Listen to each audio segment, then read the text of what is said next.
What is going on, Headliner Nation? Jake, Fantasy Headliners. Hopefully everybody's doing well out there today. My morning consisted of allergies and letters and phone calls to the IRS. So you know I've been having a great day, right? But the show must go on, and we're going to continue our episodes here of some tough draft day decisions, but this time we're looking at a couple wide receivers. And it's going to be a difficult one. DK Metcalf or Justin Jefferson, similar ADPs. If you're dealt with this situation during your fantasy football draft, which way should you go? We're going to break both these guys down in detail and see if there is a right or a wrong answer. Before we get into the content, just a quick reminder though, hit that like button for us if you could. It really helps us out here in the offseason, and our draft guides for sale on the fantasyheadliners.com if you haven't ordered yours already. The estimated drop date and looking like July 1st, so make sure you head over there, get yours pre-ordered so you are good to go when that thing drops. But let's go ahead and start to break down two of the better young wide receivers here in the NFL, DK Metcalf and Justin Jefferson. Now let's just start off by jogging the brainwaves, should we? Let's see what these guys did once again in 2020. As far as targets go, DK Metcalf, 129, just barely edging out the 125 from Justin Jefferson. Receptions, Justin Jefferson got him by a few, right? 88 to 83, super close once again. Yards, 1,400 for Justin Jefferson over the 1,303 for DK Metcalf. Remember, DK started off super hot, fizzled down the stretch, kind of the opposite for Justin Jefferson, right? Started off slow in Minnesota, really came on late in the season. As far as touchdowns go, though, DK Metcalf still winning this one, 10 touchdowns to 7 for Justin Jefferson. And then fantasy points per target. I like this stat because it really gives me an opportunity to see how many points can I expect for each time these guys are getting looked at, right? Kind of looks at that big playability because it's going to boost that number up a little bit higher. And when you look at these numbers, super close. Once again, DK Metcalf at 2.1 even, and Justin Jefferson at 2.16, barely edging out DK Metcalf as far as the numbers go in that category for 2020. But a lot of those are just surface stats, right? I mean, we tell people all the time, don't get enamored with just the surface stats. Sometimes you need to dig a little bit deeper. Well, get out your shovel because we're going to start digging here a little bit. Let's start it off with ADP. As of right now, in 2021, the current ADP for DK Metcalf is 2.10, the 10th pick in the second round. For Justin Jefferson, the second pick in the third round, so just a couple spots behind DK Metcalf. Now, these are in 12-team leagues, and you can see that they're super close. Let's move it down one step to target separation. Jake, what is target separation? That's how open these guys can get, right? Every time they're being looked at, how much separation do they have between them and their closest defender? The more open they are, the more likely they are to get those easy receptions, those big plays, and they're not having to make contested catches on a target-by-target basis here. So for DK Metcalf, 1.53 yards of separation, which I would have expected to be a little bit higher given that speed, but the guy is just so big, right? Justin Jefferson right there at 1.8, so a little bit more than DK Metcalf. And what that tells me is that every time Justin Jefferson is targeted, he's basically like 5 feet away from the closest defender. Now, you can look at, a DK Metcalf, we're talking about 4.5 feet or so. It's still great separation, but Justin Jefferson, really not known for that elite speed, shows that, when he's targeted, he can get open and he can find ways to make room, which is great to see him actually leading DK in this category, because I think everybody looks at DK Metcalf. I mean, the guy's, out there running track and field events. He's a freak of nature. But to see Justin Jefferson, who's really not categorized as somebody like that, to really get that kind of separation really shows to some great route running. So it's kind of surprising to see him there at 1.8. What about drops? Well, DK Metcalf struggled a little bit more with drops than Jefferson, right? DK with 8, Jefferson only with 2. And as a rookie for Justin Jefferson, and the amount of volume he saw to only have 2 drops shows great concentration. Love to see that. How about this stat? Targets per touchdown. So for every 13 targets that DK Metcalf got, he scored a touchdown. That is absolutely ridiculous and probably isn't something that is easily sustainable here year after year after year, but that is great numbers. That shows great efficiency. Justin Jefferson wasn't bad though, right? I mean, 1 touchdown for every 18 targets. That is still super elite here in the NFL. Now we'll move on to red zone targets, and once again, super close. Now you would expect DK Metcalf to be a red zone threat, right? Somebody of that size, that speed, that athletic ability should be able to outjump almost everybody in the red zone, right? And he did edge out Justin Jefferson by a couple, 16 to 12. My concern here going into 2021 is they brought in Gerald Everett. We know about Will Dissly already. Tyler Lockett is somebody who still sees a lot of volume in the red zone. Does DK lose some of those red zone targets for some of these lower level guys because all the defensive attention is going the way of DK Metcalf? Entirely possible. With the 12 targets that we saw from Justin Jefferson, no more Kyle Rudolph, right? We do expect Irv Smith to take a step forward, and we know Adam Thielen is the guy to score touchdowns in Minnesota, but still, 12 targets to 16, super close once again. Now we'll move on to yak yards. Yards after the catch. So at the time they get the reception, how many yards do they gain from that point forward? This one kind of caught me off guard a little bit. I mean, once again, everybody wants to talk about the speed and athletic ability of DK Metcalf, and he had 360 yards of yak. Well, Justin Jefferson had 450. This is definitely a guy that can get that big play as well. It's not like DK Metcalf is the big play guy and Justin Jefferson is the dink and dunk guy. By no means is that the case, because both these guys can stretch the field and make the big play happen. Routes run, DK Metcalf actually ran more routes. Now remember, Justin Jefferson started off 2020 pretty slow. They kind of worked him into the game plan until he finally exploded and just took over.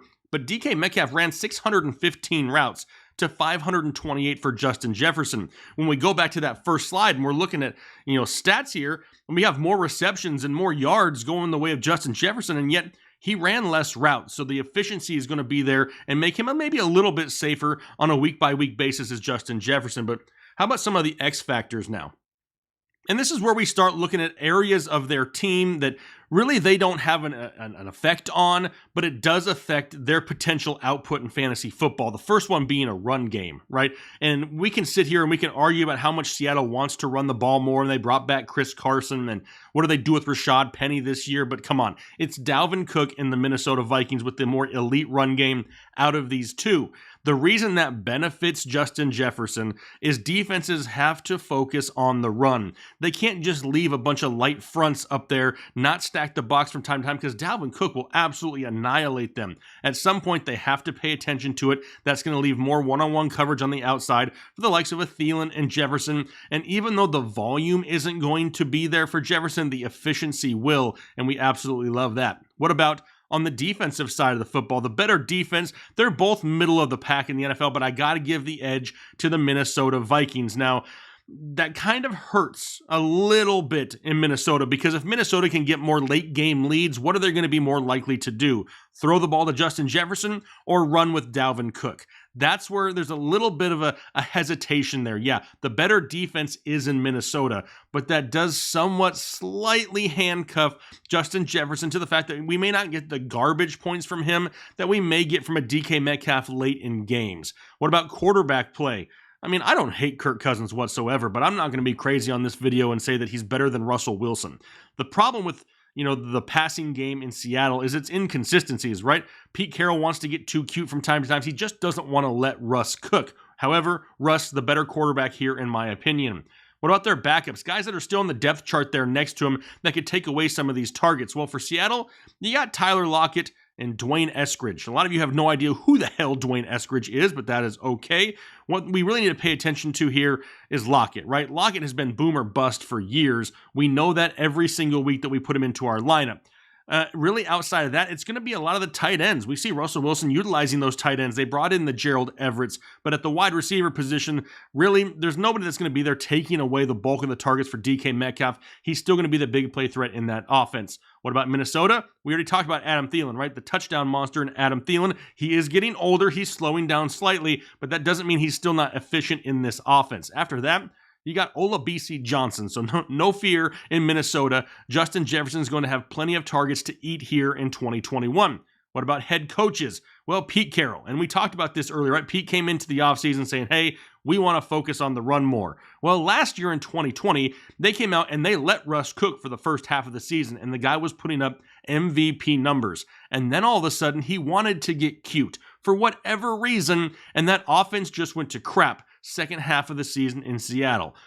I'm hoping that they come into this year, and even though they're talking like they really want to run the ball more, they're only doing that to set up the defense to take advantage of DK Metcalf over the top. But being that inconsistent offense is there, we've seen it, it worries me a little bit. Mike Zimmer in Minnesota, it's really not a surprise here, right? I mean, he's not trying to go out and lead the league in passing. He's really not. I mean, not with Dalvin Cook in that backfield and improved offensive line. It's Dalvin first in Minnesota, 100%, and that is okay. That doesn't mean that that's a bad thing for Justin Jefferson. Like I said earlier, that's just going to command defensive attention elsewhere on the field, giving Justin Jefferson more opportunities at one-on-one coverage, which we've seen him dominate here in just 1 year of his career. So when you look at these guys head-to-head, what do? You got DK Metcalf, you got Justin Jefferson. They're only separated by a couple spots. And honestly, I'll give you my choice, but I'm going to put a little asterisk next to it. I'm going with Justin Jefferson, but honestly, it is a complete toss-up, and I can't give you any reasons not to take DK Metcalf. They're both great options, but here is why I chose Justin Jefferson. The Dalvin Cook, issue, right? I mean, he's going to command attention of defenses more one-on-one. We've talked about that numerous times. He's not as boom or bust, in my opinion, on a weekly basis. He offers a safer floor week in and week out for all 17 games. The inconsistent play calling in Seattle has me a little bit worried. He's really not sacrificing that big playability, right? Because we've seen him do that. It's not like that's just a DK Metcalf thing. Jefferson can do that as well. Minnesota, a slightly easier schedule for wide receivers there in Minnesota. And honestly, he's a little bit cheaper, right? We can get him beginning of the third round as of right now. And as I was going through these scenarios, there's one thing that kind of hit me, right? And it's absolutely crazy to think about. Now, for years, I always talk about how I usually want to be in the back half of the draft, right? I want to be around that 10, 11, 12 area, if possible, so I can lock up 2 stud running backs. Well, honestly, with the likes of DK Metcalf and Justin Jefferson, if you have an early pick this year, if you're pick number 1, pick number 2, think about this. This could be a potential lineup for you here in 2021 based off of current ADPs if you have the number 1 or 2 pick. At the 101, you got your choice between what? CMC or Derrick Henry if you're 1 or 2. What about at the end of the second round? Well, now you can go out and get like an Antonio Gibson, a J.K. Dobbins, a Clyde Edwards-Helaire as your running back 2. The next pick, 3.1, you can get Justin Jefferson, DK Metcalf, or maybe even a Keenan Allen. And then you follow that back up at the 4.12. As of right now, you can get Chris Godwin there. The next pick at the 5.1, TJ Hawkinson, Mike Davis, Myles Gaskin, or maybe even Kareem Hunt, giving you a potential starting lineup with the number 1 overall pick of CMC, Gibson, Jefferson, Godwin, and Hawkinson. I actually don't hate that whatsoever.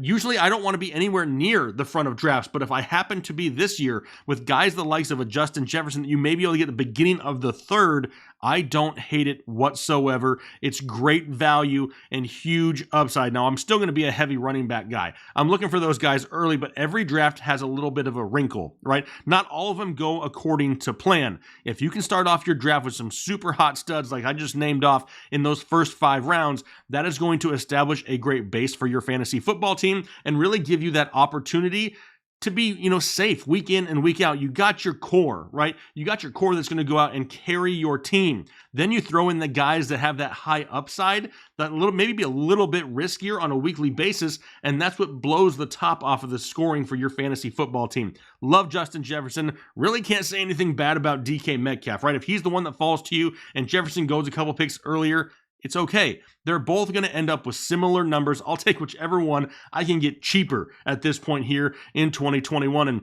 I love doing these breakdowns of both of these guys, right? Which one is better? Which one do you want? In a lot of cases, at the end of it, I come to a conclusion where, I really want this guy over this guy.